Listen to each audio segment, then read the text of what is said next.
सज्जनों, मैं हूँ आपकी दोस्त शायनी। मैं हूँ आपकी दोस्त लाबोनी। और जैसा कि हम लोगों ने वादा किया था आप लोगों से, हम लेके आ गए हैं नवरात्रि सीरीज और आज है हम लोग का पहला एपिसोड। और आज हम आप लोगों से शेयर करने वाले हैं दुर्गा पूजा का लेजेंड। बाजलो तो आलोर बिनु बाजलो तो आलोर बिनु मातलो रे भुवन बाजलो तो आलोर बिनु। लेकिन ये एपिसोड शुरू करने से पहले हम कह देते हैं कि हम किसी की सेंटिमेंट्स को हर्ट नहीं करना चाहते हैं। ये बस हमारी संस्कृति को जानने का एक छोटा सा प्रयास मात्र है। ये सीरीज अगर आपको एंजॉय करना है, जहाँ पे हम लोग फूड, फैशन और भी बहुत कुछ लेके आने वाले हैं, तो हमारे साथ जुड़े रहिए। हमारे चैनल को सब्सक्राइब कीजिए, एपिसोड्स को शेयर कीजिए और लाइक कीजिए अगर अच्छा लग रहा हो तो। कोई सुझाव अगर है हम लोग के लिए तो प्लीज़ कमेंट सेक्शन में कमेंट कर दीजिएगा। हम लोग कोशिश करेंगे वो लाने के लिए। और इस दिवाली में और लक्ष्मी पूजा में भी हम लोग आप लोगों के लिए धमाके लेके आने वाले हैं नवरात्रि के साथ साथ। ये तो हम नवरात्रि में बड़े मजे करते हैं, घूमते हैं, खाते हैं, पूजा करते हैं और साथ में प्यार भी करते हैं। लेकिन क्या हम जानते हैं इसकी कहानी? हाँ, बंगाल में महालया के दिन टीवी में और रेडियो में इसका कहानी जरूर आते हैं, लेकिन वो पूरा कहानी नहीं आता। तो चलिए शुरू करते हैं हम महिषासुर से। हाँ, महिषासुर जब ब्रह्मा जी का वरदान पाने के बाद तीनों लोकों पे विजय प्राप्त कर लिया था, तो तीनों लोकों के प्राणी उसके अत्याचार से अपनी जीवन की आशा खो चुके थे। तब ब्रह्मा, विष्णु और महेश्वर ने अपनी अपनी विनाशकारी ऊर्जाओं को मिलाया, लेकिन उसे काम नहीं बनेगा। क्यों? क्योंकि उसे एक नारी को ही धारण करना पड़ेगा, क्योंकि महिषासुर का श्राप के अनुसार उसका वध सिर्फ एक नारी ही कर सकती है। तब माता पार्वती आगे आई और उस शक्ति को, मतलब त्रिदेव के विनाशकारी ऊर्जा को वो अपने अंदर समा के बन गई दुर्गा, अर्थात दुर्गति नाशिनी। मतलब जो दुर्गति यानी बुरे हालात का विनाश करती है। ये एक बहुत अच्छा पौराणिक उदाहरण है कि हम कैसे अपनी विनाशकारी शक्तियों को, अपने दोषों को हम कैसे अच्छे कामों के लिए लगा सकते हैं, बुराई खत्म करने के लिए।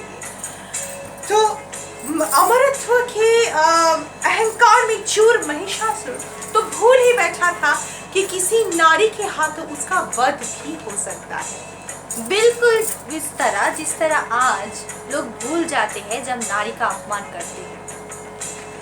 माँ दुर्गा से 9 दिन, किसी पुराणों के अनुसार 15 दिन के युद्ध के समय महिषासुर तरह तरह का रूप लेता रहा। जब अष्टमी और नवमी के संधि क्षण, अर्थात जब अष्टमी खत्म हो रहा है और नवमी का तिथि शुरू हो रहा है, उस वक्त महिषासुर महिष अर्थात भैंस का रूप लिया। तब माँ ने शिवजी के दिए गए त्रिशूल से उनका वध कर दिया। मृत्यु के वक्त महिषासुर ने माँ से क्षमा मांगा और माँ का वंदना भी किया।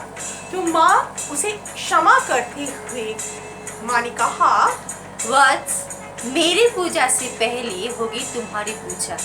हाँ, पंडित जी से आप पूछेंगे पंडाल में कभी तो वो बताएंगे आपको ये। हाँ, और इसीलिए आज भी महिषासुर का पूजा माँ की पूजा से पहले होता है।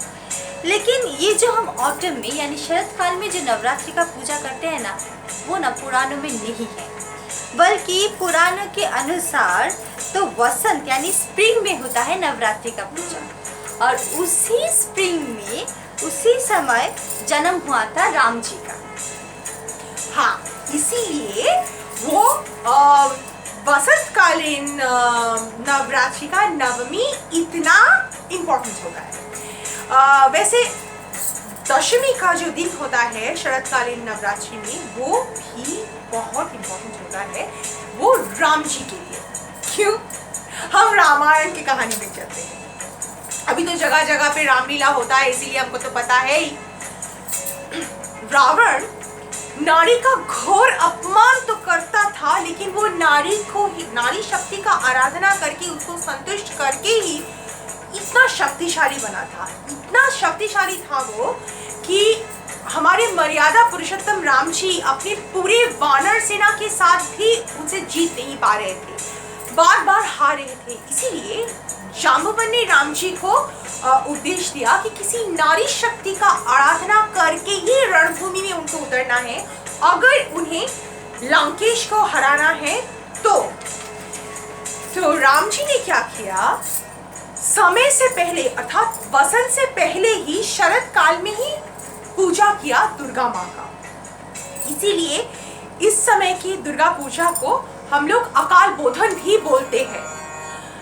ऐसे बना वासंती पूजा, शारदीय पूजा। और राम जी ने कैसे आराधना किया माँ का?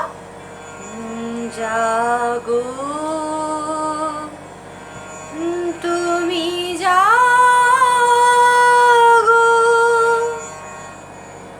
जागो दुर्गा, जागो दश प्रहरण धारिणी, अभय शक्ति बल प्रदायिनी तुम्हें जागो, जागो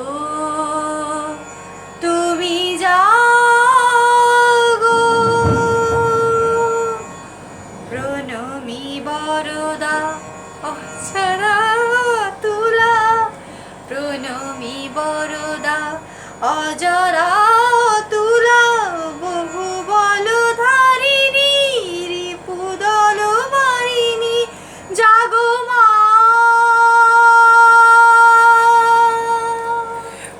माँ की पूजा के लिए चढ़ता है 108 कमल के फूल। वसंत काल में तो वो कहीं भी मिल जाता है, लेकिन शरद काल में वो मिलना बहुत ही मुश्किल था। सिर्फ एक ही जगह वो मिल सकता था, वो था कैलाश मानसरोवर, लेकिन वहां भी नील कमल मिलते थे, लाल कमल नहीं। जो भी हो, कमल का फूल तो है, इसीलिए हनुमान को भेज दिया गया वो फूल लेने के लिए। जहाँ 108 फूल नील कमल ही खिलते थे, बल्कि आज भी शरद काल में वहाँ 108 कमल का फूल ही खिलता है। तो मारुति राम जी के आशीर्वाद लेके गए और लेके चले भी आए गिन के 108 नील कमल। लेकिन जब पूजा शुरू हुआ तो राम जी का भक्ति और श्रद्धा परखने के लिए माँ दुर्गा ने एक फूल छुपा दिया। पहले से गिन के रखे गए कमल के फूल जब राम जी एक एक करके अर्पण कर रहे थे, तो वो अर्पण करते करते देखे कि वो 107 में ही खत्म हो रहा है। अब 107 में ही खत्म हो जाएगा तो उनका पूजा तो संपूर्ण होगा नहीं।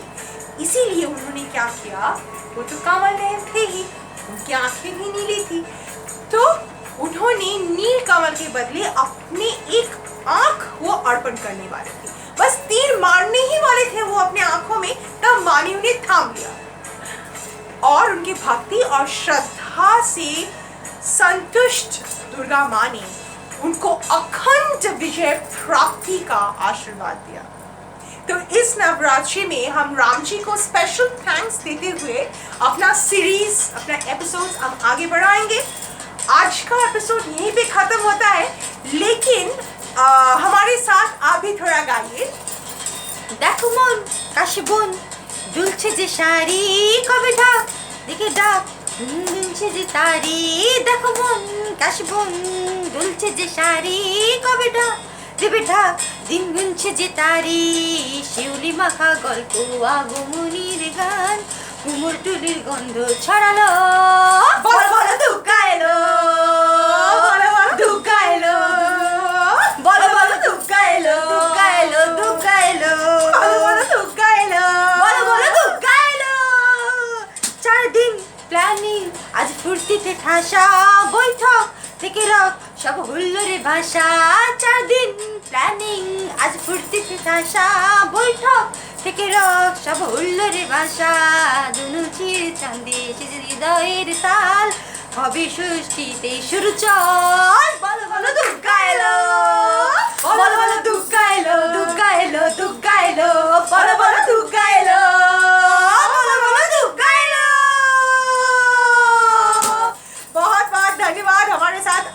कहने के लिए स्वस्थ रहिए, स्वच्छ रहिए और ऑनलाइन पूजा बनाइए, ऑनलाइन पूजा देखिए, हमारे साथ वो शेयर कीजिए अपने आइडियाज़। कोई सुझाव भी हो हमारे लिए तो वो आप लिख दीजिए हमको। और तब तक अच्छे रहिए, अच्छे बने रहिए। हार्दिक शुभकामनाएं इस नवरात्रि का हमारी ओर से आप लोगों को।